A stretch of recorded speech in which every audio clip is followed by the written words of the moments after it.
नमस्कार मित्रांनो, ठरलं तर मग या सिरीजमध्ये काय घडले आपण ते बघणार आहोत।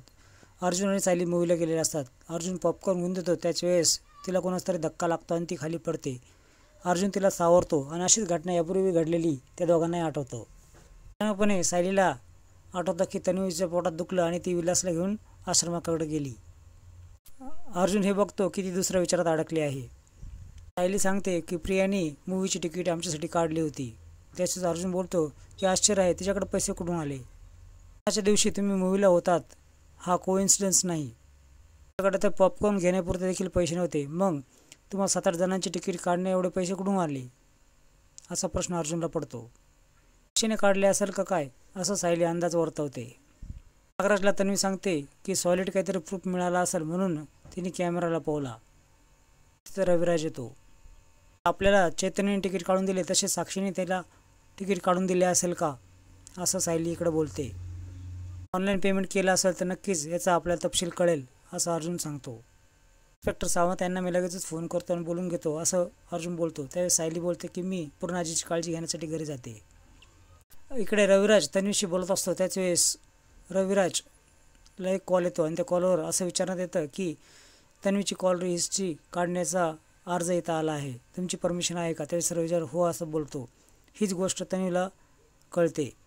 तन्वीचा चेहरा पाहण्यासारखा असतो। तन्वी आणि नागराज भयंकर घाबरलेला असतो। जामिनीच्या हातामध्ये केस आले आहे, आता आपल्याला शक्य तेवढे पुरावे गोळा करायचे आहे, असं अर्जुन चैतन्याला बोलतो। आणि चैतन्य नाराज देखील होतं, मी मूवीला पाठवलं पण तुम्ही तिथे देखील पुरावे गोळा करत बसले।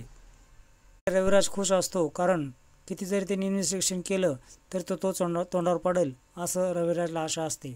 तन्वी मात्र बोलते मनातल्या मनात की हा खोटा बाप मला सोळ्यावर बसवल्याशिवाय राहणार नाही।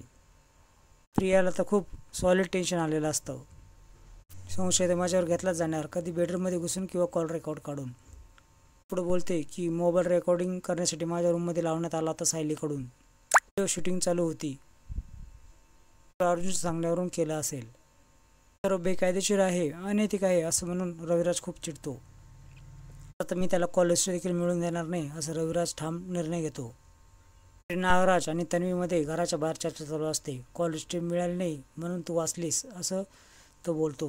पण ही अर्ध्या डोक्याची बाई आणि तुमचा भाऊ हा मला सोळ्यावर टांगल्याशिवाय राहणार नाही। नागराज विचारतो तुझ्या गळ्यातलं लॉकेट कुठे आहे? त्या म्हाताऱ्याला लॉकेटबद्दल काहीच नाही असं माहीत नाही, असं नागराज बोलतो। लॉकेट महिपत जवळ होतं, तो सांगतो। म्हाताऱ्याला काहीच माहीत नाही असं पुन्हा एकदा सांगतो। लॉकेट काढू नकोस, वापर, म्हणजे कळेल सर्वांना खरी तन्वी तूच आहे म्हणून। सावंत पोलिसांना घेऊन अर्जुन तिथे येतो आणि मॅनेजरला विचारतात की 2 वर्षापूर्वीचा रेकॉर्ड हवा आहे। 13 जानेवारी 2023 या रात्रीच्या शोचे आम्हाला इन्व्हेस्टिगेशन करायचे आहे, असं अर्जुन बोलतो। साक्षी शिकरेने तिकीट बुक केलं आहे असं कळतं।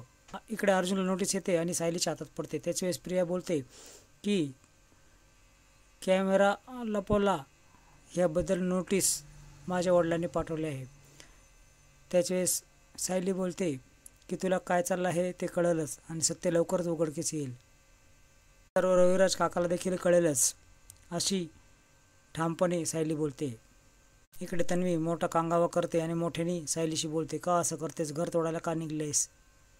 मानवर जखम देत आहे असं पूर्णाजी बोलते। एक जखम बरी झाली तर दुसरी जखम लगेच तयार करते, याची सवयच आहे घाण, असं सायलीला ती बोलते। सायली पूर्णाजीचा हातात पकडते आणि बोलते की लवकरच जखमा सगळ्या बऱ्या होणार आहेत। पूर्णाजी खूप प्रेमाने तिच्याकडे बघत असते। पुढील भागामध्ये तुम्ही बघणार आहात की अर्जुनला दामिनीने देखील नोटीस पाठवली असते कोर्टात हजर हो म्हणून।